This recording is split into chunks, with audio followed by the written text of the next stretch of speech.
again, my name's Jim Beauchene. I'm the Visitor Services Supervisor here at Lawrence Heritage State Park. I want to welcome you all today. We have some new faces, which is great to see.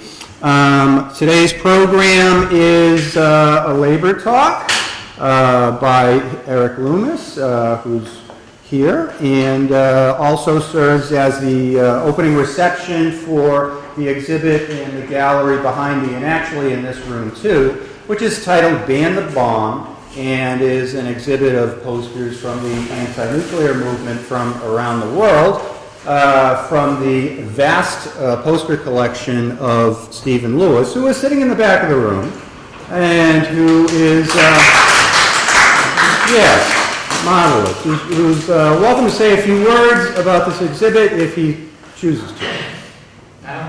Yes.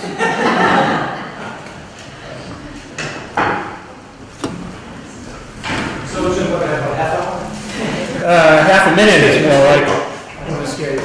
So I'm a retired union leader, and so it began not planning to collect posters, but going to conventions, conferences, national and international, and seeing posters there that I really liked. And so I would grab one of each and bring them home. And after a few years, I had a lot of them stacked in my attic, which no one was seeing. I wasn't seeing them.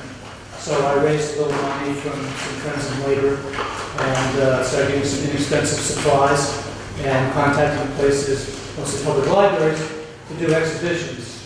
So fast forward to now, I have about 8,600 posters on the general themes of labor, progressive political issues, a lot of them reflecting what I've been involved with much of my life, and have been doing exhibits for the past 20 years. I think the first one I did here was in 2004, as I recall. So we've done one pretty much every year, different one. And I'm in the process of creating an archive at UMass Boston. And the Boston Public Library is digitizing the posters. So if anyone travels around and wants a chance to see other exhibits like May Day, International Women's Day, Green Politics, Human Rights, Not in Anyone's Backyard, Revolutionary Art, if you write, I shouldn't say write, print your name carefully and your email address, or give me a business card, I'll put you on my email list, which I send out once a month with flyers for these exhibits. So thank you very much. Thank you, Stephen. The Stephen's exhibit will be here through the end of September.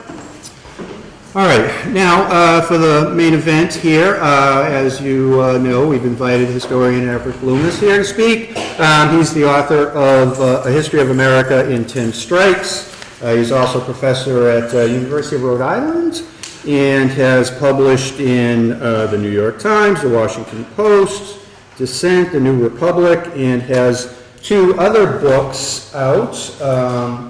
Empire of Timber, Labor Unions, and the Pacific Northwest Forests, which I assume features some wobblies in action, I would think so. And Out of Sight, the long and disturbing story of corporations outsourcing catastrophe. That sounds really interesting. So today's event is sponsored, or I should say co-sponsored by 4 of our local historical organizations. The Bread and Roses Heritage Committee, the Lawrence History Center, the Friends of Lawrence Heritage State Park, and the Friends of the Lawrence Public Library. And of course I have to credit Louise Sandberg, archivist at the Lawrence Public Library, for having the idea of this event in the first place and inviting her to Lawrence. So if you have any complaints after, see Louise. All right. Without any further ado, well, I did want to say that it's very kind of Eric to come up here today, because I understand he's got a lot of writing assignments that are pending. My sister found his blog on the internet, or a blog that you contribute to, called Lawyers, Guns, and Money. And I wonder why they never say historians, guns, and money. Don't we need historians? Warren G. Lauder didn't write that song. So. And it mentioned all the summer, all the writing projects he's got going for the summer, which aren't finished yet. So he's taken some time out from that for us. So thank you, Eric.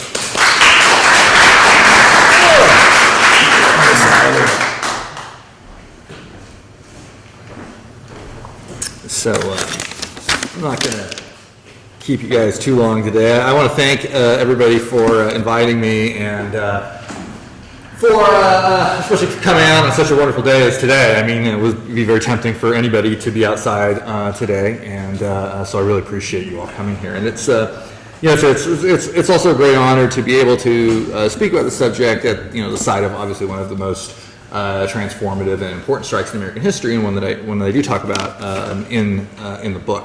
But what I'm going to do here, so I'm going to talk about half an hour, maybe 35 minutes, and then we do questions and all that. And what I want to do is really kind of give a sort of an overview of the book. I'm not going to read from the book because I think that's kind of boring, but I want to give kind of an overview of it. And really get at why I was writing it and what I hope people do with it, and what I think the key lessons are here. Because what I really did was take, all of this vast amount of labor history that's been written over the last many decades, and try to consolidate it and condense it into a narrative that people would and could read easily. One that would be accessible to people who are not professors. I try not to write like an academic as much as possible, and really have lessons for the present at a time when the labor movement is not doing well. And that has, of course, something that's been going on now for a long time. And so I think that thinking about the larger trajectory of work, thinking about when and why have unions succeeded in the United States and when and why they haven't, I think these can lead to important lessons that can help us out for the present. And so when I think about something like Bread and Roses strike, I really think about, obviously, no doubt, I know many of you in this room are deeply committed to the memory of that strike and do work on it, and that's why you're here. For me, what I want to do is to think about that strike and other sort of actions in terms of what does it mean when a 21-year-old who knows that they're going to face a lifetime college debt, a very insecure economy, what does it mean to them? What is the lesson that they might take from something like this, right? In a very different kind of work atmosphere, a very different kind of nation, in a very different kind of world than people faced here in 1912, but I still think there are really big lessons to that. And so I'm going to kind of split this up into 4 short sections, and I'm not going to get into anything in a ton of detail. We can ask questions about whatever you want to. The first thing that I want to sort of emphasize is the question of how the working class was developed in the United States. And I think that this is important to focus on because the major portion of the early working class in the United States often get erased from labor history, and those are slaves, right? That the point of colonization, with really just the exception of parts of New England, was to get people of color to work for Europeans for free. That was the entire point of it, right? Have them work for free, take that labor, rest profit, and send it back to Europe. And really from New York State down to Argentina, this is the fundamental work relationship of early America. And I think that if we erase slavery from our labor history, we're actually doing ourselves a tremendous disservice. I think it means that we're not actually understanding American labor history. And I don't think there's any way to talk about American labor history without centering the experience of slavery. And, of course, the aftermath of that, which still has tremendous resonance today. And so, really for most of the colonial period, it is first native slavery, and then all the native slavery still exists, and then African slavery that really defines the core American labor force. And you see this really, again, through much of what becomes the United States. And even here in New England, of course, are many of the great prophets of the families that came out of shipping. They were shipping slaves. Right, so they may not have had a lot of slaves, but it wasn't because they cared about Africans or anti-slavery. They were more than having to profit on this, and it's very much in Rhode Island. Those big Newport families. That's slave money. That's the slave trade. And I think the reckoning with this is absolutely critical. That slavery was central to the development of capitalism. So when we think about the beginnings of American labor history, it's very important to think about how work actually started and who's doing that labor and who's benefiting from that labor. And then, as the cotton gin gets developed in the 1790s, as the more traditional vision of the beginning of the American labor movement here in New England begins in places like, Pawtucket, with Slater's Mill in 1791, and Lowell, and then eventually up here, and really all over the place in New England. The other thing that's worth noting here is that in the media today, but really through much of American history, the idea of a worker in terms of, if I ask my students, like, what is a worker, what comes to their mind because of a lifetime of media narratives is a white man. But of course, these first strikes in Lowell and its first organizing, it's led by women. Right? That women's labor and child labor were also central to this system as it really begins to develop by the 1790s. And so you have an early American republic that is based, very heavily on black labor, on women's labor, on child labor. And there's this kind of vision of the independent white man. But that is, and yes, of course, there are white male unions that are developing at this time, but it's worth noting that when we think about our labor history, who's really leading these first major actions? Because, the first chapter of the book, I talk about Lowell as the centerpiece of it. And the second is what is really the most important strike in all of American history. The single most important labor actions ever taken place in this country is something that's not even usually considered a strike. And that is slaves walking off the plantations during the Civil War. This is the single most important labor action. This is more than anything else is really what changed the tenor of the Civil War. When the Civil War begins, there's four big sections in this country, and three of them know what the Civil War is about. Southern whites surely know what it's about. It's about slavery. Slaves sure as hell know what it's about. Northern blacks do. It's northern whites that are really clear. Right? And that takes some convincing. And what happens, right, is that slaves beginning in 1861, as historians have now discovered, did so as well during the American Revolution and the War of 1812 as they start fleeing to enemy lines. And they start offering their services to the Union troops, in earlier cases the British. And although the Union troops didn't really know what to do with this at first, it becomes very clear that by allowing these slaves to come to Union lines, that what's happening is they're taking away the labor force from the South. And as they take away that Southern labor force, they're taking away the cotton picking force, they're taking away the food growing force, they're taking away the forces, the labor force making weapons, and they're demoralizing the South as well. And this becomes a giant march for freedom. It's unorganized, it's unplanned, but as the great African-American scholar W.E.B. Du Bois stated in his 1935 classic Black Reconstruction, this is, quote, a slave general strike, and that's exactly what it was.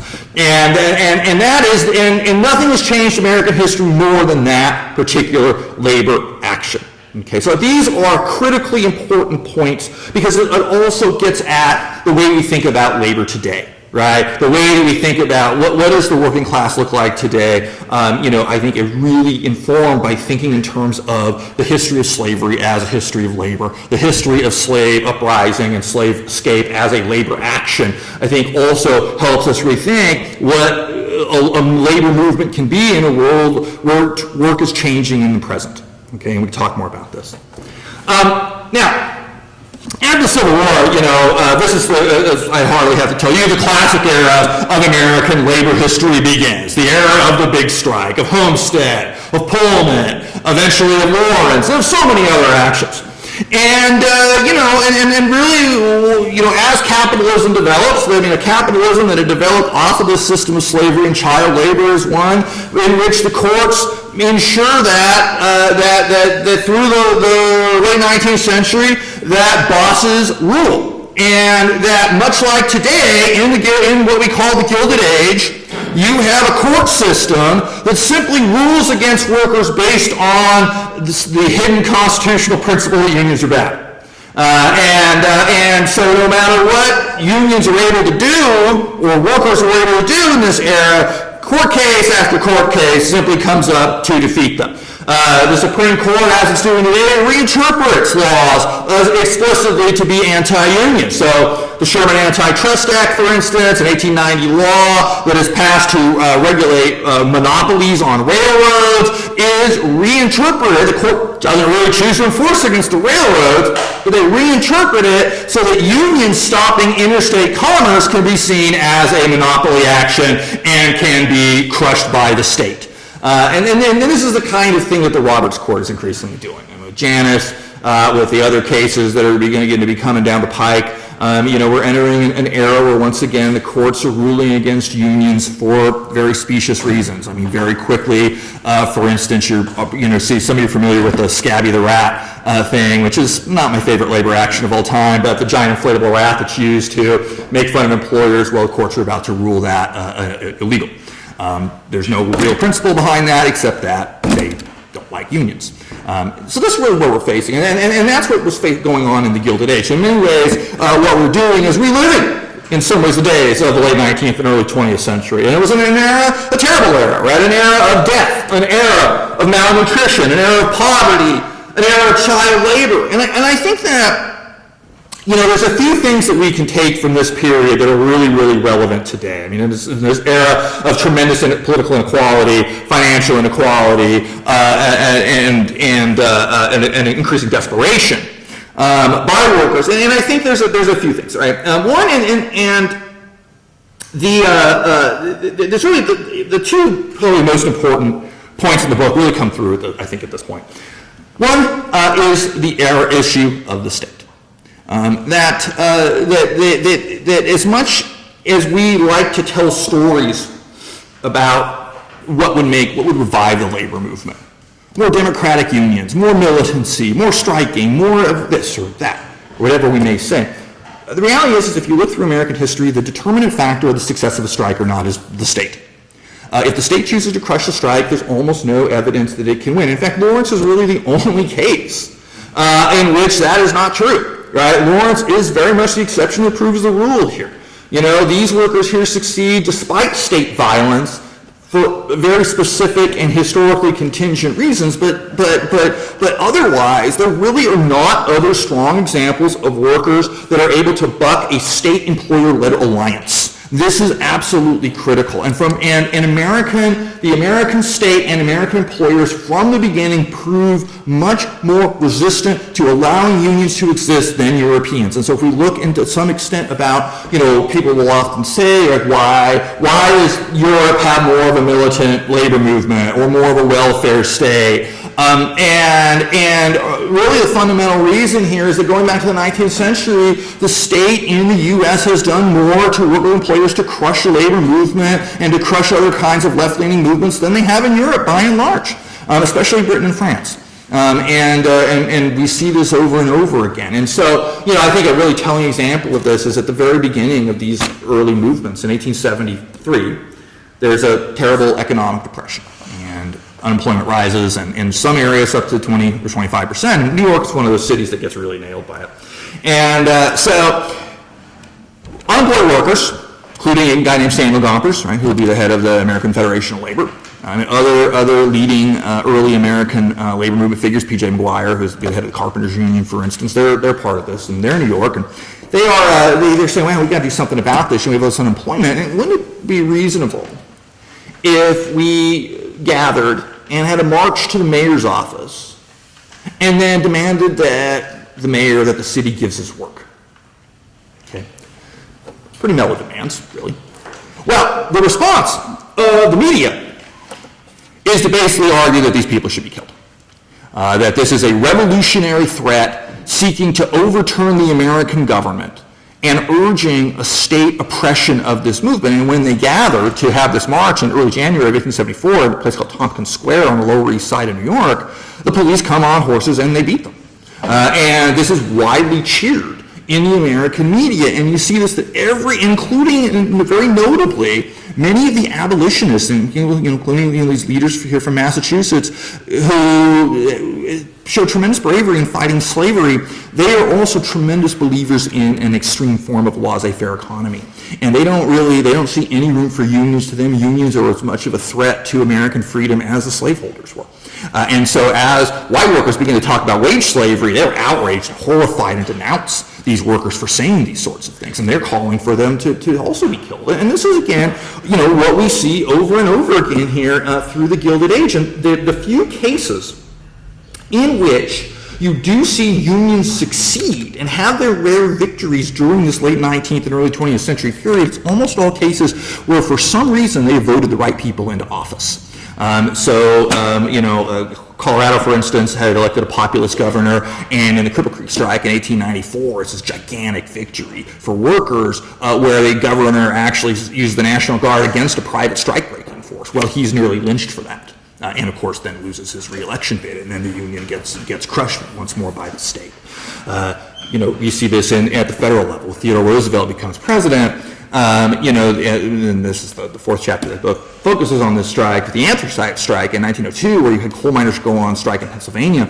Roosevelt was not pro-union, but what Roosevelt was somebody who believed in fairness, at least to a certain extent, and because the United Mine Workers were seen as a very conservative union and not asking for radical things, when the mine owners blew Roosevelt's mediation offer off and didn't respect the miners, Roosevelt was furious, and because he was personally offended, he effectively dictates a settlement to the strike that gives workers a tremendous victory. And so this role of the state is absolutely critical. And I think that too often, particularly on the left side of the labor movement, you do hear things like, we shouldn't be playing politics, we should just be organizing. Well, clearly unions have not organized enough in recent years, or many of them have not. This is probably an inarguable point, but the idea of not playing a political game is really disastrous, and I'll get back to this a little bit more. The other real lesson from this period, I think, comes out of some of the responses to this. See, American workers, especially white men, really wanted to believe in the system of capitalism. They really wanted to believe that it worked. Here, especially you can talk about native-born American whites. And they believed that as the system was developing, that it would spread wealth fairly equally over the productive parts of the population, by which they mostly meant themselves, and that, nobody would get too rich, but, if you worked hard, you would share through being a kind of an independent operator, whether you were a farmer, or you owned your own shop, or you were, you had a small little factory, this sort of thing. This idea of sort of an independent white male class was the promise that these people believed that industrial capitalism would give them. Well, by the end of the Civil War, it's clearly not going to be the case. You instead of the small operator, you have John D. Rockefeller, right, and J.P. Morgan, and all of these other capitalists, and Carnegie, and everybody else. And so workers begin to think, wow, this is something's really messed up here. What is it that we could do to fix this? And they really believed through the 1870s, 80s, into the 90s, that if they just tweaked one little thing, that the system's natural balance would regenerate itself. And so they had all kinds of different ideas about this. Some of you may be familiar with people like Edward Bellamy and his cooperative economy sort of ideas, or Henry George and the single tax. If we just tax property, this will solve our problems. The 8-hour day is a little bit more of a realistic response to this, but one of the other big responses that comes out of California is to get rid of the Chinese. And it's sad to say, but it's true, that the first major piece of federal legislation that comes out of the American labor movement is the Chinese Exclusion Act in 1882. And that because they believed out of California that if only this was a white man's republic, that it would be, that this balance would be restored. These Chinese are taking our jobs and undermining us and all kinds of other things. So that law passes in 1882. There's also all kinds of anti-Chinese violence on the West Coast and in the Rocky Mountain states, well into until around 1900. And I think this gets at another core issue with the American labor movement. When we ask, why is it that the American labor movement has not been more successful? Another critical reason is that basically white American workers have consistently chosen their white identity over their class identity. You cannot, and I think a lot of people ask, and this question really drives me crazy, a lot of people say, why are these workers voting against their interests? Well, why is it that we always think their only interests are economic interests, right? What about their racial interests? What about their interests as, misogynist? What if they think that abortion is the greatest crime on the planet? And sure, they may be union members, but they're not going to vote for a union-friendly politician because abortion is more important to them, right? We know these people. These go back through American history. The reality is that, yeah, sure, unions pull well, but a lot of workers don't, or working-class people do not prioritize that when it comes to the voting booth. And there's a long history of union democracy being used to keep workplaces white, right? That is what those workers ultimately want more than anything else. If they have a true workplace democracy and control over their workplace, is to make sure the workplace stays white.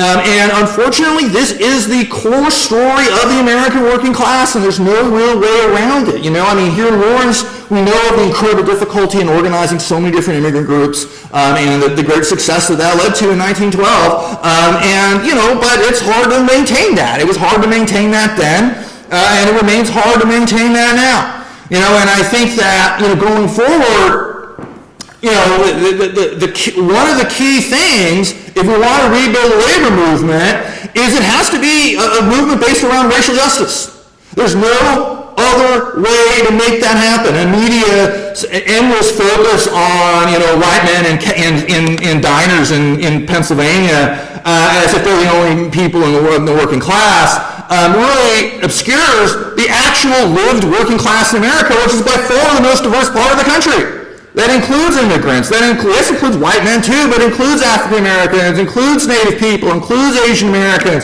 and Latinos and undocumented workers and everybody else who's in this country who is trying to work and survive in an economy that is very unhelpful in making that happen for them. We really have to think about, in terms of rebuilding the American labor movement, confronting racism head on. And there's no room for compromise on this. I know that it may alienate some white workers, but there's no more room for compromise. It also makes no sense. You're simply not going to reorganize the American working class without it being an organization based on racial justice, because white men are the minorities in that working class, especially in growing increasingly so every year, and in some states absolutely are. It's not even close, just Texas or California. And so these are I think are really important really important points that I want to focus on. Okay, so when we look at workers finally winning a functional labor movement in this country in the 1930s, the Great Depression, of course, critical part of that. 1934 saw an enormous strike wave. With 4 critical strikes, especially in the San Francisco longshoremen, the Autolite strike in Toledo, the Teamsters in Minneapolis, and the textile workers, and from places from the last ones in New England, and especially in the South. And all of those strikes are met with violence. But what they do, this militancy begins to move politicians to think something has to be done. And of course, Franklin Roosevelt had been elected in 1932, hugely transformative moment. These workers go on strike in 1934 because they think that Roosevelt has told them that he wants them to have unions through the National Industrial Recovery Act. Not really what FDR meant, but they take it, and then they take it how they do. And then FDR's like, okay, I guess we better do something here. And the National Labor Relations Act gets passed in 1935. Now, of course, the development of the labor movement in the 30s is really defined by the creation of the CIO and the organization of workers on industrial lines, things that had been pioneered by the ideas that have been pioneered by the IWW in places like Lawrence. And the critical moment in this is the Flint sit-down strike, right? Which is what I focus on in the 6th chapter of the book. And here's the thing about Flint and the creation of the CIO is, up until they're organizing GM, and workers are scared. They're scared to sign a union card, and you can't blame them. GM was routinely firing people. Ford, they're worse. They have hired thugs in the plant, and so they're focusing on GM. When these workers with this very small union at this point, the United Auto Workers, decide to sit down on the job at the end of 1936, the beginning of first days of 1937, they are they're taking a huge risk, right? The idea behind the sit-down strike, of course, is that you do that because the employer can't send in scabs, and they also, if they do try to get you out of the plant, it's going to actually destroy the plant. But GM didn't care, right? GM was fine with a little damage to its plant. GM goes to the governor of Michigan, and they say, hey, send in the National Guard. Let's get these people out of there. This is our private property. But it doesn't happen. And the reason is that not only had workers elected FDR, re-elected him in 1936, but it also elected, back in 34, a governor named Frank Murphy. And Frank Murphy is the unsung hero here, and it says a lot about unions and politics. So Murphy was a pro-union, mayor of Detroit. He will soon be a Supreme Court justice, very liberal, and he campaigned saying, I promise you I will not act against workers. Well, a lot of politicians have said that over the years, and they do act against workers once they get into power. But this is what Murphy says. And so when Murphy is confronted by GM, he has a panic attack, first of all. There's a lot of pressure. But he refuses. He holds steadfast. And it's only when the National Guard will not be used to get those workers out of that plant that GM capitulates. The United Auto Workers is really born, becomes a real union, as thousands of workers, once scared to join, now sign up. If the workers themselves had not elected Frank Murphy to be governor, this doesn't happen. We don't know what the history of the labor movement would have been in that case.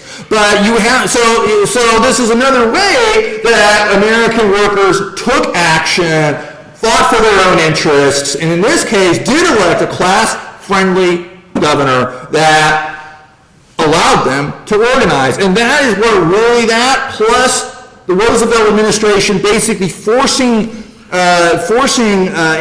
recalcitrant industries such as Ford or some of the steel plants to accept unions in exchange for defense contracts. That's how the CIO gets stabilized. The government's aware the whole way, and the unions become part of a Democratic Party coalition in a way that had been unthinkable years before and will continue to be a central part of that Democratic Party coalition for a long, long time. And so in the aftermath of the war, yes, it's true there is anti-communism. Yes, it is true that the communists kicked out the labor movement. The Taft-Hartley Act is passed in 1947 that undermines labor organizing, that a lot of what unions had done to success in the 1930s had been ruled illegal, including the sit-down strike. In 1939, the Supreme Court rules that an illegal tactic.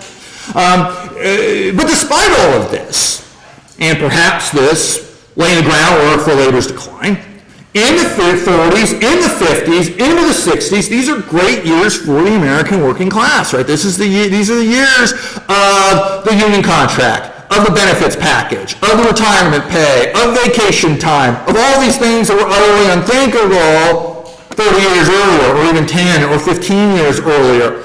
And this is when people start going to college. The GI Bill, the Federal Housing Administration, the Interstate Highway Act, all of these laws are created that at least for the white members of the working class are, an entirely new rules open up to them.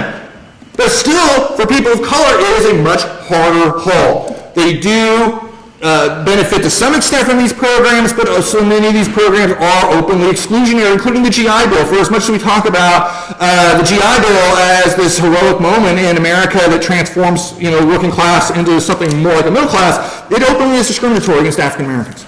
And it has to be recognized. And so you have continued struggles for dignity from communities of color that finally are beginning to make progress in the 1960s and into the early 1970s. Of course, as you know, Martin Luther King is assassinated in 1968 in Memphis, supporting the I Am a Man strike with the Memphis sanitation workers. It's worth noting, though, about this, that the Memphis sanitation workers were working in conditions that were truly horrendous. I mean, it starts when 2 of them are crushed to death in a garbage truck.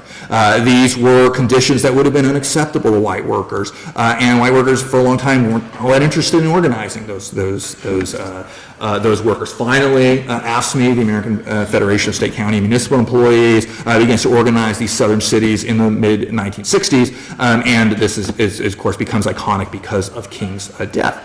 Similarly, under Latino workers in the American West, with the growth of the United Farm Workers in the 1960s and 1970s, although in retrospect, it was not a particularly successful union. What it did do was not only bring dignity, at least to some extent, to the farm worker population as tremendously oppressed, but also inspired other Latino organizing around the country. Whether we're talking about Mexican Americans in California and Texas, or we're talking about Puerto Ricans in New York, or Dominicans in various parts of New England, and et cetera. And so you begin to see a more racially mixed labor movement, and finally the labor movement begins to start moving toward a stronger sense of racial progressivism. It's worth noting that at the March on Washington in 1963, and everybody forgets, what is the actual name of the March on Washington?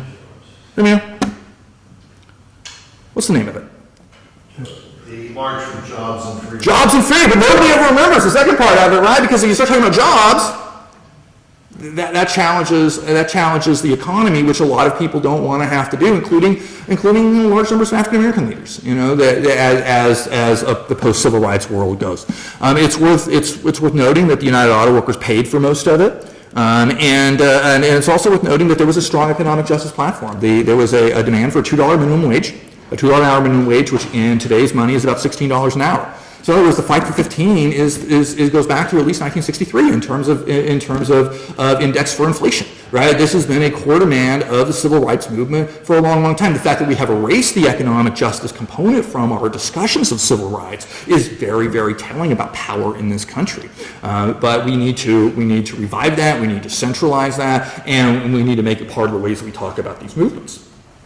Now, the other thing that happens, of course, and I won't talk for very much longer here, but is that, the same time that a lot of this stuff happens, the same time that the American labor force begins to have more women working in it and playing central roles in unions and the rise of a labor feminism, the same time as affirmative action is taking hold and jobs are being opened up now, by government mandate, if nothing else, to communities of color. The same time that you have growing African-American militancy is also the same time that American work begins to change permanently.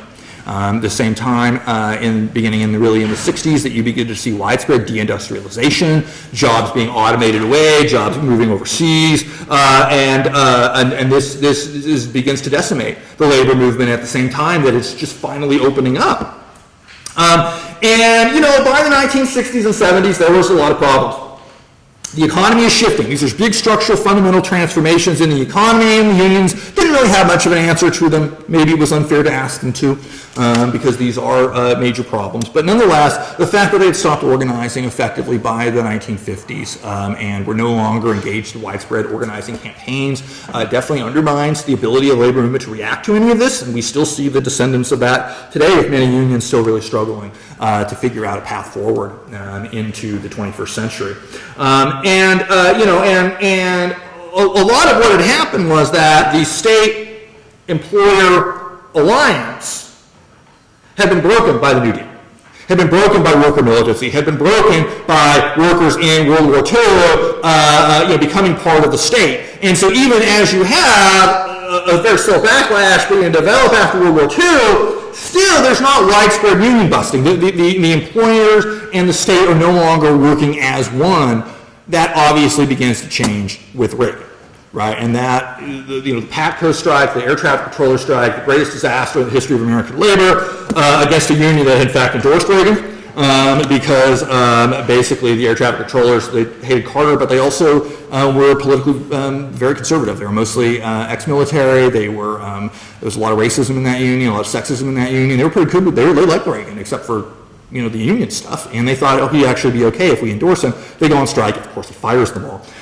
And what this really does is it's a public announcement that it's okay again for the state and the employer to work together to bust unions. And at least as telling as that 1981 air traffic controller strike as in 1983 with the Phelps Dodge mine in southern Arizona, where Phelps Dodge, the world's largest mining company, closes its mine briefly, reopens it, and announces that they're basically going to run it without unions, even though they had a 40-year contract with the steel workers and other unions, mostly steel workers though.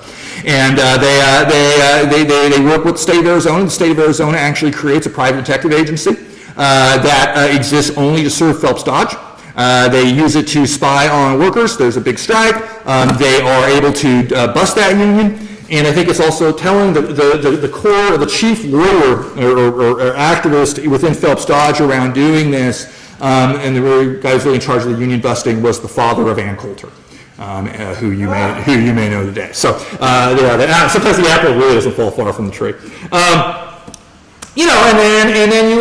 And then the other thing that happens is that you have the rise of Democrats who are not necessarily pro-union, and I think this is a good way to kind of start to wrap this up, because if you look at recent histories of Democratic presidents who were particularly not very pro-union, and here we're thinking both of Jimmy Carter and Bill Clinton, and a lot of frustration over that,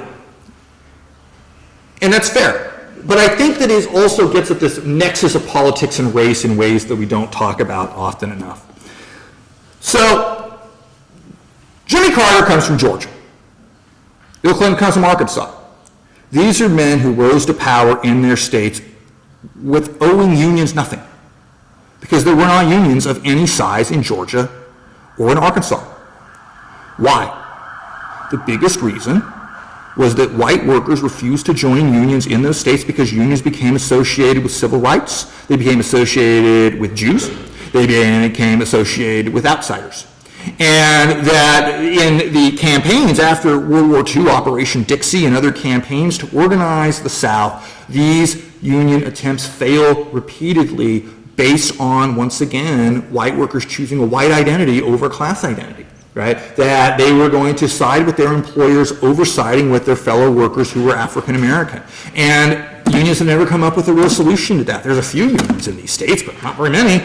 And politicians today still owe these people nothing. We can elect a Democrat in a state like Georgia, or especially a state like Arkansas, which does not have a large urban area, and they're still not going to owe unions a whole lot, because unions are a part of the power play there. So again, if we think about, well, how did this kind of Democrat develop? They develop because the reality is that for most American politicians, they owe unions nothing because unions were not able to organize in large areas of the nation, and the number one reason for that was race. In 1955, when the CIO merges with the AFL, half of CIO members are in 5 states. So sure, if you're a senator from New York or Pennsylvania or Massachusetts, yeah, you're going to owe unions something, but you might be a liberal Democrat from South Dakota like George McGovern. And although George McGovern was not really anti-union until the end of his life, he knew that it was bad politics in South Dakota to say he supported unions. In 1948, Lyndon Johnson runs for the Senate seat in the state of Texas, lying, saying that his opponent, who had been senator, was secretly pro-union. The truth was Johnson had actual no ties to unions, but he just openly lied about it, and he won the election, based in no small part off of that claim. So if we want a labor movement that's powerful, we have to go organize in Texas. We have to organize in Arkansas. We got to go organize in Georgia. It can't just be the same states over and over again. And so I think, and I guess I've been talking long enough here. So let me just close by saying that today, there are all reasons to be very concerned. The Supreme Court, again, is going to rule pretty much everything we do unconstitutional. But we can learn a lot. I think one of the lessons from Lawrence is that an immigrant-centered strike movement is the future. It was the future in 1912. Their children became the core of the CIO in the 1930s, and that's the future today. The labor movement has got to be immigrant-centric, immigrant-supportive, and it largely has become that. May not have drifted down to the rank and file, but the American labor movement as a structure is a big ally for immigrants. We're a long ways from the Chinese Exclusion Act or the other anti-immigrant legislation. You got to build alliances. The labor movement cannot go it alone. Too often, unions try to do this, thinking that they're still, they don't really need allies, including on issues like environmentalism and a Green New Deal and these sorts of things. Labor movement's not powerful enough without allies. They're not going to win. The same politicians who oppose environmentalism also oppose labor, and they're going to come for you. And if they haven't already, they will. And I think there is reason to be inspired. The rise of the teacher strikes in the last 12 months, which had led to the most workers on strike. In 2018, there was more workers on strike than any year since 1986. And that is very powerful and notable. These were not just people in Massachusetts. They were in West Virginia. They were in Oklahoma. They were in Arizona. These were conservative states. So there is a lot of discontent out there. The question is how to channel that discontent into a politics that actually leads to long-term successes for labor. And I think finally that the government shutdown and the way that went down and the way that ended with Sarah Nelson from the Association of Flight Attendants basically announcing that her union was going to consider a strike and call for more of a general strike, that these TSA agents needed to get paid. It was unsafe for them. It was an unsafe working condition scenario because security was lax. And the fact that when the air traffic controllers at a couple of airports, enough of them called out that they had to close airports for a couple of hours.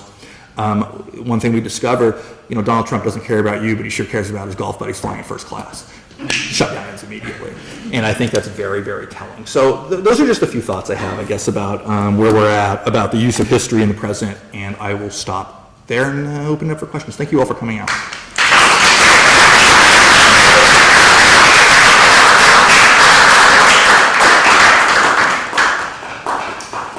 Sure.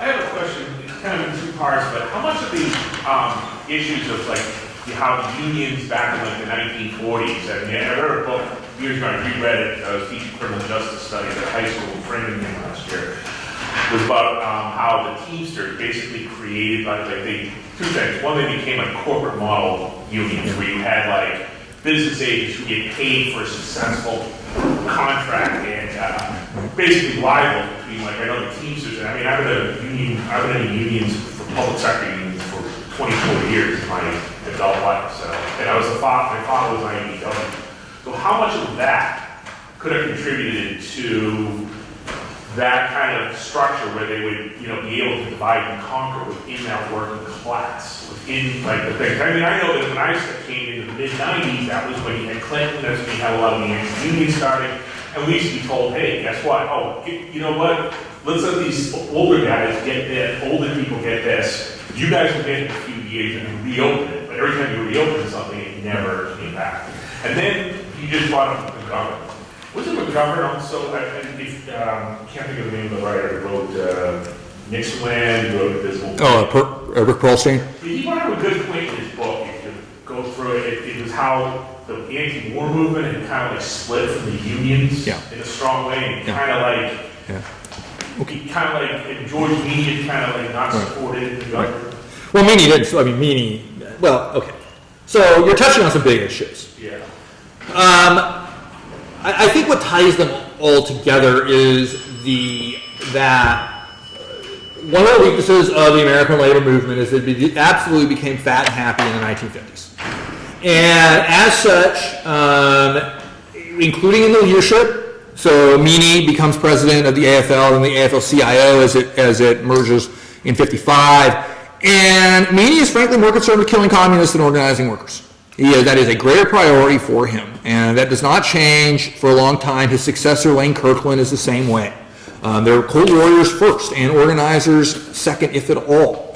And what that leads to, but it's not just them, right? It's not just them. It's easy to point at them because they weren't very good at their job, frankly, in my view. But plenty of the union's leadership themselves was the same way, right? Lots and lots of internationals, lots and lots of locals. That they have entrenched leadership that gives up on organizing. Meany begins to make sort of dismissive comments about workers who don't want to organize here. And, it's not that they don't want to organize, it's that they're afraid or they can't, or they're down in South Carolina and there's a lot of issues down there. And, the union is not really able to solve those issues. And so he begins to sort of dismiss these kind of workers. And so what that really leads to is a few things, right? One is that you have a labor movement that is representing an increasingly old workforce, one that is already pretty well paid, one that has significant differences in wages. It becomes a huge gap between union wages and non-union area wages. And while you would like to think that this would lead people to say, hey, I really think I should be making that too, but it often leads to is resentment. And I think you really see this in the 70s, right? So in the 70s, what you have is the economy after 73 is terrible. Remains so for a very long time. Of course, overall wages are stagnant for Americans effectively since then for 46 years. But in the 70s itself, what you have is a kind of divided workforce where you have, for private sector workers like auto workers who are not getting laid off, they're making big money. They're doing really well. But for most of the private sector, they're not doing well. Or their wages are in absolute decline. This is when factories are closing and moving overseas, and et cetera. And then you also see public workers. This is when public workers begin to unionize. And so you have public workers who are seeing massive wage gains through a pretty radical action through the 70s. The postal worker strike in 1970 is kind of the beginning of this. And the air traffic controllers in 81 is kind of an end of this era of militant public sector unionism with vastly growing salaries.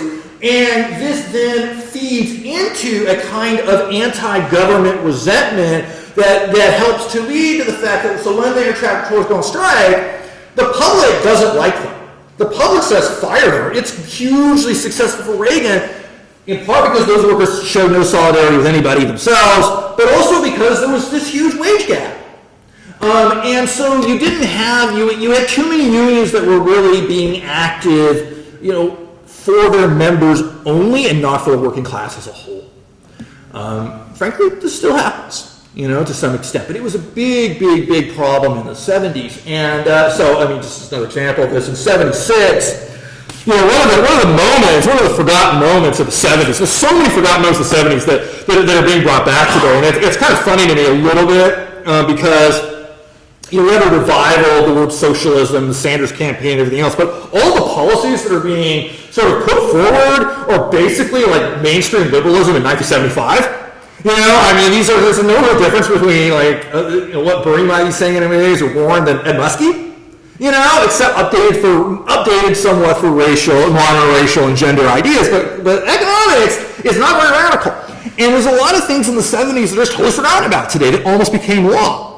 Right, and one of them, of course, is federal child care, which Nixon vetoes in 1970 after Pat Buchanan says it's going to destroy the American family. The veto almost gets overridden, doesn't. 50 years later, we still have federal child care. It's not even on the agenda, and yet families are getting destroyed financially by child care. Right? He's talking about something that would change people's lives hugely. Well, in 76, there's a law that's beginning to come up called the Humphrey-Hawkins Act. And that becomes the idea that it's a full employment act. And in its early stages, it's sponsored by Hubert Humphrey, of course, and then Augustus Hawkins, who was one of the founders of the Congressional Black Caucus. And it was an attempt to sort of rebuild New Deal liberalism in the 70s. And in its early phases, it actually had a clause in it that if you could not find a job, and the government did not give you a job, you could sue the federal government for a job. Okay? That disappears because the labor movement itself opposes it, because that could undermine their own bargaining, their own sectoral bargaining, and their own interests. So that's an example of this. And then once that gets stripped out, Carter just eviscerates it. There's a lot of issues there, but that's a story, a moment where something quite radical could happen, and to some extent the labor movement itself it gets in the way. And so when you have a scenario like the 70s, right, where you have the new left separate itself from the union movement, a lot of that is, frankly, that they saw the union movement as the establishment, because it was the establishment by this time. And so in a revolt against a broad establishment, to a certain extent, yes, it's that a lot of the new left kids, especially the white ones, come from fairly wealthy backgrounds. They're not really attuned to those sorts of issues, but they also just didn't see the labor movement as, they may not have been opposed, but they just never saw it as something that was an ally, because the labor movement had not set itself up to be an ally. A few unions were, but that's why you do see large numbers of them say, go and participate in the United Farm Workers Boycott. Because that was a moment where, yes, the union movement, it looks like an ally, and Chavez is very savvy about using those kind of workers, but your average AFL-CIO union, they're not interested. So I know it's a long answer, but there's a lot of components. There's a lot of components about what's going on there. Yeah. So it was a great point. Thank you for bringing that up. Yeah, I come out of the airline industry. Okay. How do you pick these 10? And I remember when I started with Northwest Airlines in '89, it was right after the Eastern Airlines. And I started with all these guys who had 20 plus years with Eastern. the start, square one, at Northwest Airlines to me. Yep. And being in the airlines and seeing what's going on and talking to my coworkers who all of a sudden think they're Republican because they work for an airline. And I have to remind them that they throw bags for a living. Yeah. They're not Republican. How do you get them not to vote against their self-interest? And then with the Northwest Delta merger, Yeah. I watched Delta Airlines spend $100 million fighting back the organizing drive that we were doing between us Oh, yeah. and the flight attendants on the ramp. Delta's still And such an they're anti-union right now, company. by the way, they're trying to organize the IAM. Yeah. Spending millions. I mean, okay, so in terms of picking the strikes, obviously it was difficult. I mean, I could have picked so many. I wanted a combination of things that were expected and things that were lesser known. So I have the Oakland General Strike, for instance, in 1946, a very little known strike to represent the post-war period. While I have things like Flint and Lawrence that people would expect. The kind of, but each one needed to tell a point. And so it really became down to what are the points that I was really wanting to make, and that getting back to issues of inclusivity in the labor movement around race and gender. I ended Justice for Janitors strike in those strikes in the 1990s, which was kind of the beginnings of sort of the announcement of Latino immigrants as central pieces of the American labor movement. And the growth of SEIU, which is, of course, one of the huge stories of one of the only unions that has successfully organized through this period. Or the government issue, or that a particular action really represented a spirit of a time, which is, again, Oakland, I think, is a really unknown moment, but that really represents where the American working class was in 1946, and that kind of era of prosperity that they were going to be about to see. So it was tough, but yeah. In terms of how do you get workers, especially white working class people, to not vote for people who 43% of union members voted for Trump. Yeah, which is the highest, I believe, since Reagan in '84. That's really difficult. That's scary. Well, there's no easy. First of all, there's obviously no easy. If there was an easy answer, then we would already figured it out. I think that there's a few things here. I think that we have to understand the way people think. We have to understand the roles that their unions play in their lives. There's too often not enough of a role. That not enough is demanded of them. It's not part of their central thinking. Now, it has no guarantee that changes things either. There are, of course, some unions that do have strong, say the firefighters, which have a very strong, very, very strong union culture, but often will vote Republican. I think there's no answer. I think that the only way forward, though, is simply confronting it, right? You have to, because there's, trying to create, crafted appeals to white working class men as a panacea for them voting Republican. There's just no evidence it works, right? If it worked, maybe, but there's no real evidence that it works.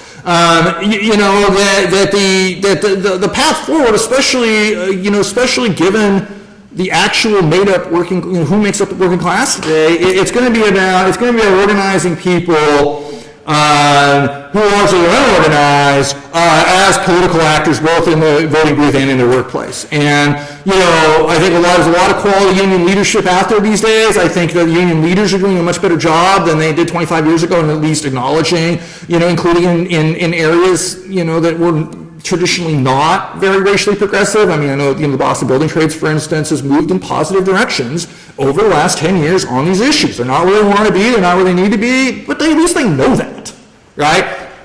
And they are making some progress on it. So those are positives, but you simply have to create a multiracial movement that has big policies that are going to hopefully convince some of these people to say, of course, these days, I was going to say to vote for something other than the racism, but these days, of course, in modern culture, all you have to do is say, I'm not a racist, and evidently you're not a racist, since that seems to be where we're at here, as opposed to actually an understanding of or a real conversation about racism in this country. But I think that at the very least, you just have to create the most progressive, multiracial program that you possibly can. And if these white workers don't come along, they don't come along. But but compromises never works on it. So it's not a very good answer, but it's the best answer I've got. Yeah. I have a comment and then a question. The comment is I'm part of a couple of unions. One of them is the Boston Musicians Union, and it's a hyphenated Local 9-535. And the 535 was because it was white musicians and it was black musicians, and that didn't change, I think, until the 50s. Yeah. Which I find amazing because we're in Massachusetts. This isn't supposed to happen. So that's one, it's just perspective. Yeah. The second question I have is in the traffic controller strike in 1981, is it true, I think I read an op-ed somewhere, that the AFL-CIO told everyone else to cross the line? Okay. So yes, but there's a backstory there that makes that more complicated. So the AFL-CIO does not go full, bore to support those workers. But those workers had not supported anybody else ever, and this was a big part of the problem with that union. They had no sense of solidarity at all. So them going on strike, of course, without any real support from the pilots union, from the machinists, from the flight attendants. I mean, it's throwing all those people out of work too. And the AFL-CIO told them ahead of time, this is a terrible idea, do not do this, this could really destroy the labor movement. They were warning them ahead of time. But what you had, it was a very democratic union. So they had a lot of rank and file participation, and there was a lot of anger, and a lot of militancy, and a very masculine culture as well that wasn't going to listen to anybody. And the FAA was part of the problem here, no question. We could get into this. So that when the air traffic was going to strike and the AFL, they gave a public announcement of support, but behind the scenes they're saying do not support these people. It's their opinion that this is a disastrous action that could severely hurt the labor movement on a permanent level, and of course they were right about that. So, yes, but there was actual reason for them to do that. Whether that's right or not, I don't know, but in context, you can't expect, you can't expect unions to show solidarity with you and you show no solidarity to anybody else, and that is actually one of the lessons of PATCO, is that they weren't very interested in those kind of questions, and it came back and it bit them. Yeah. A certain percentage of those union people who voted for Trump voted in the primary for Bernie Sanders. And during her campaign, Hillary Clinton said she was going to close down all the coal mines. The coal miners are a very strong union and a sense of self-survival. She never said a thing about a job training program, comparable wages, converting to green energy. It was just, we're going to close the coal mines. So I can understand those workers acting in their own self-interest around having jobs. Well, I guess what I would say there is that, what Trump offered, Trump's appeal is fundamentally one of nostalgia. It's one for nostalgia for an era of good jobs. It's one for which, of course, he openly campaigned, even though, of course, he was lying about the whole time, right? And he's done nothing, but nonetheless, right? I mean, nostalgia for racial hierarchy of whites on top, of nostalgia where you don't have to be politically correct anymore, nostalgia of men as the breadwinner, nostalgia of misogyny. And that's a powerful combination with large numbers of Americans. And there is part of the necessity of the left is to somehow separate those out and fight for a vision of work that is just, and it does give people quality jobs, while shunning this other stuff, shunning this nostalgia. And, you know, I think at the very least, you know, Hillary Clinton that was not her strong suit. And so it's not surprising. I mean, I think that there was a lot of voters, particularly white voters, but to some extent men of color, not women of color, who really knew what was happening and did not vote for Trump in any numbers. That, you know what, maybe he doesn't bring the jobs back, but at least he articulates my frustrations.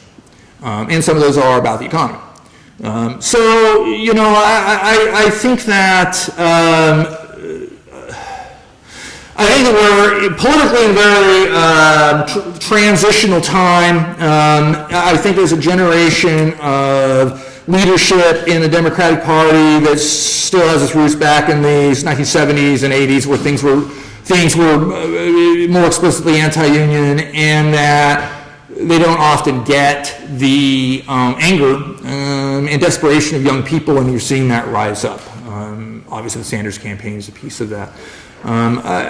So I think when we're really talking about 2016 and what it means, I think it's a complicated set of equations. I think we're still, I believe, figuring out exactly how to respond to that. But I do believe that there was plenty of reason for working class people to not believe Hillary Clinton would do that much for them. And even though, you know, I argue with this on my blog, because my blog is, the commenters are mostly made up of like lawyers, like white lawyers, fairly well off. And they're like, well, you know, if you read her platform, I said, nobody reads the platform. Right? And it's not a message, right? There was certainly not that kind of working class message there. And you know, that's, you know, certainly a big part of the problem. How you disentangle that, though, from the other parts of the nostalgia package, that's the trickier thing. You know, that's the trickier thing. And that's going to be key for 2020. What opportunities do unions have organizing internationally, seeing that corporate ownerships know no borders? Yeah. Well, I think that's a critical issue, and I think that the left has not done, and unions themselves have not done a very good job of articulating an alternative right now. That you have a scenario where you have workers globally who are constrained by their own national laws, and corporations that are constrained by no laws. And you can easily, I mean, my first book, Out of Sight, really gets into this. Part of what we need to do is to reconceptualize the ways that we think about law, the ways that we think about regulations, the ways that we think about organizing, and the ways that we think about solidarity to be truly international. Because national-based organizing in an era where capital is totally disconnected, it has limitations. Right? It's not, you're not going to rebuild the American labor movement without dealing with the international part of the equation. And among other things, I have written a few pieces, including in that book, but also some op-eds about what I call a Corporate Accountability Act, which would theoretically be a law that would create effectively international standards for corporations doing business in the United States. That no matter where they move their operation, enforceable standards around things like wages and union rights and sexual harassment on the job and all these other things that are part of the exploitative global economy would be something that could be litigated within American courts. That workers overseas could have access to American courts, or Americans themselves could bring litigation.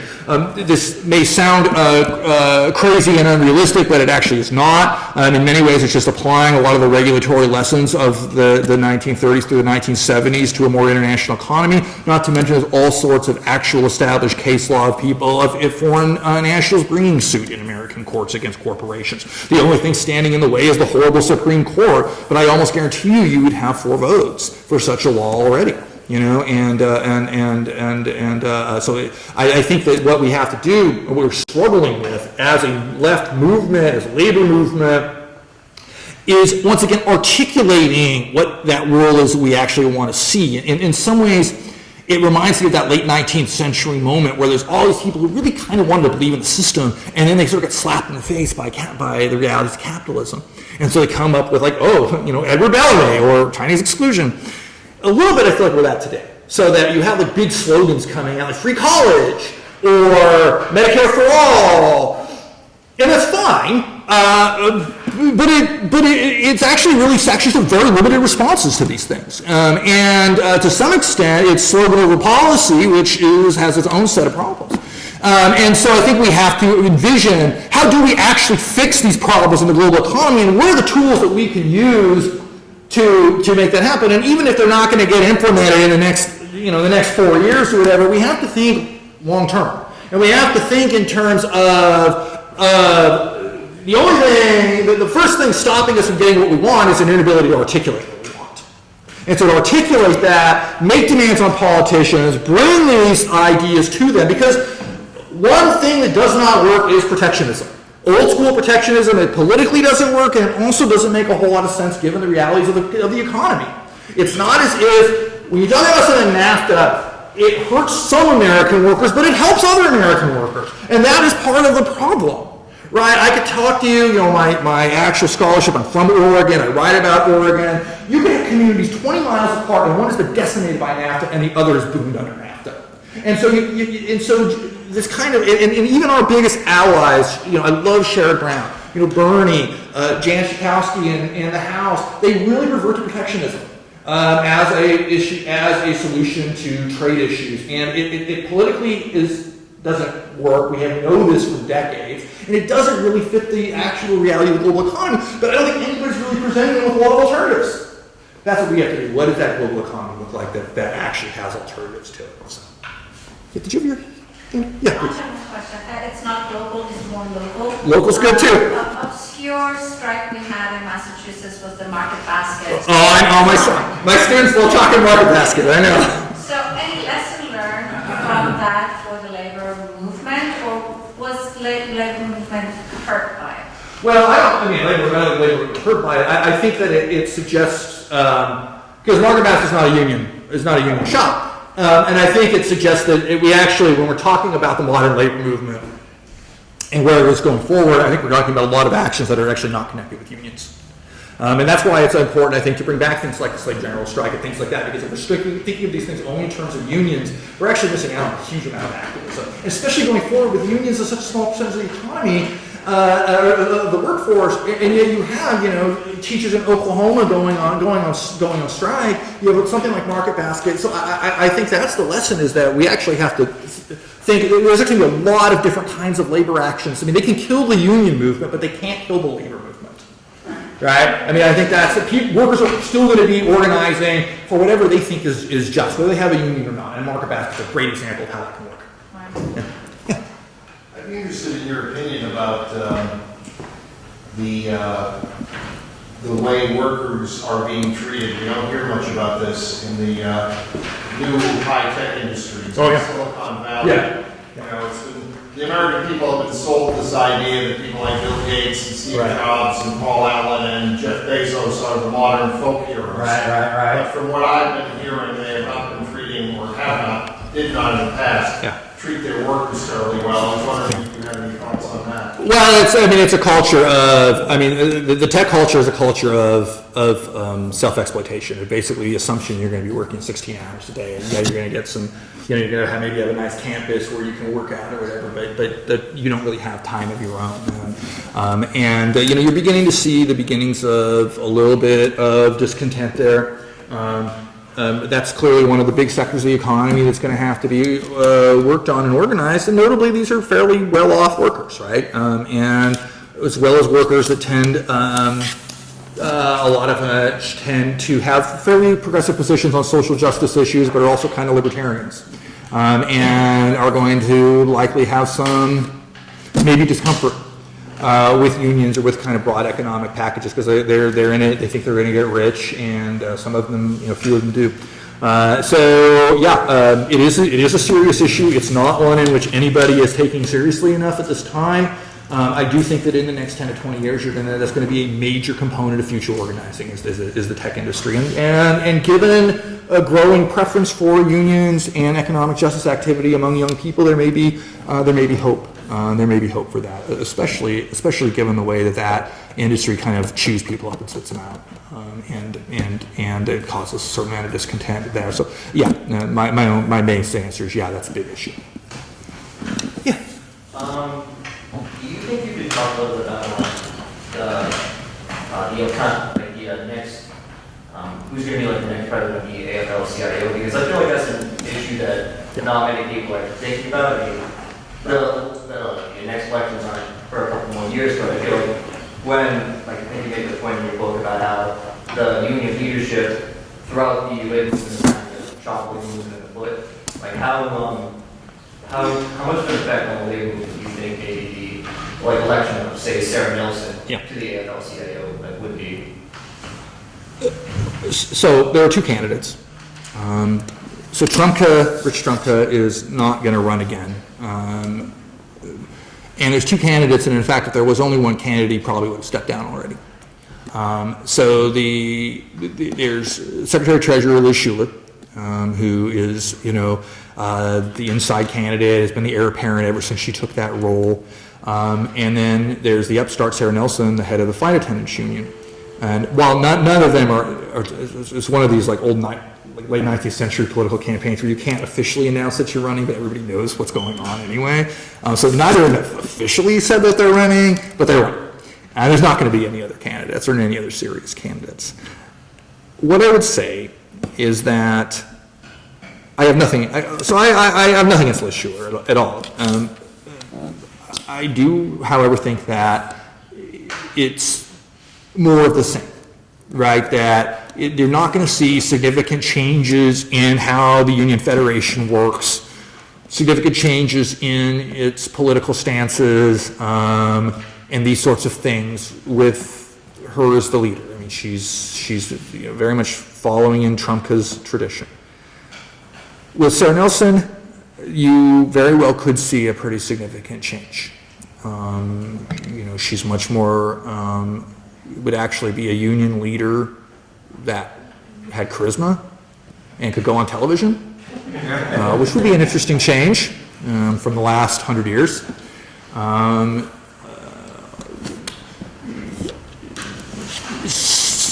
I think that it would lead to a lot more connections with the left.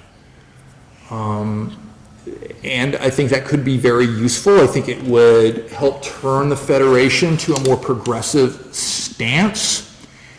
However, the AFL-CIO is not actually that powerful. And that's also very important, right? It's made up of constituent unions. And those unions can leave if they want to. And some of them might. Like if she was elected, some of them may bail.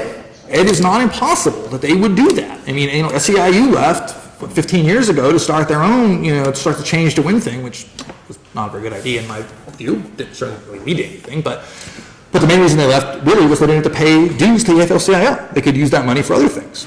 So the president of the AFL-CIO, the AFL-CIO itself can only do so much.